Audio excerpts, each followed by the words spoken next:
ஆக்சுவலாக முனிஷ்காந்த் சாரோட எனக்கு ஒரே ஒரு சீன்ஸ் தான் இருந்துச்சு. ஸோ அதில் எனக்கு ரொம்ப மறக்க முடியாது. ஷூட்டிங் முடிஞ்சதுக்கப்புறம் தர்ஷன் இதுக்கப்புறம் என்ன உங்களுக்கு வர படங்களை ரெக்கமெண்ட் பண்ணுங்க அப்படின்ட்டு. நான் சார் அவரை நீங்க பண்ணீங்களா? நீங்க நீங்க தான் என்ன பண்ணணும், நீங்க எங்கிட்ட கேட்குறீங்கன்ற மாதிரி எனக்கு இருந்துச்சு. பட் ரொம்ப நான் சுஜித் சாராக இருக்கட்டும், லால் சாராக இருக்கட்டும், எல்லாரும் ஒரு எக்ஸ்பீரியன்ட் ஆர்டிஸ்ட். பட் அதையும் தாண்டி ஒரு டவுன் டு அர்த்தா நம்மளை ஒரு கம்ஃபர்ட் ஜோனில் வச்சுருப்பாங்க. அண்ட் ஃபர்ஸ்ட் டேலேருந்து லால் சார், நான் ஃபர்ஸ்ட் பயந்தது லால் சார் வரும்போது எப்படி சாரோட ஹேண்டில் பண்ண போகிறோம், எது ட்ரிகர் ஆகும்னு எங்களுக்கு தெரியாது. ஏன்னா எங்களை யாருன்னே சாருக்கு தெரிஞ்சிருக்காது. சார் ஒரு டைரக்ஷன் வேறு 12 மூவி பண்ணியிருக்காரு. அண்ட் தமிழ்நாடு பூரா வேறு தெரியும்.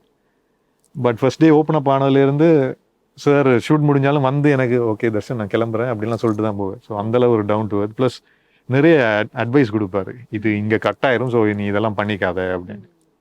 ஸோ லாஸ்ட்டாக நான் ஒரு வாய்ஸ் மெசேஜ் போட்டிருந்தேன், அதுக்கு ரிப்ளை பண்ணியிருந்தார். ஸோ அதை எடுத்து நான் ஃப்ரெண்ட்ஸுக்கெல்லாம் அனுப்பினேன். நான் ரொம்ப நாளாக இப்போ லால் சாருக்கெல்லாம் சார் உடனே சொல்லிடுவாரு, நான் வெயிட் பண்ணிட்டே இருப்பேன் எப்போ எனக்கு சொல்லுவாரு. பட் ஒரே ஒரு அந்த போலீஸுக்கும் எனக்குமான இன்டென்ஸ் சீன்ஸ் முடிஞ்சதுக்கப்புறம் நான் சார் போய் கேட்டேன், சார் அதுதான் இல்லையா ஏதாவது சொல்லுங்க சார் சொல்லுங்க அப்படின்னு. அப்பதான் சார் சொன்னாரு, நீங்க இங்க ஒன்று இருக்கீங்க, ஃப்ரேம்ல வேற மாதிரி இருக்கீங்க, அது கரெக்டா இருக்கு அப்படின்னாரு. அப்போ ஓகே.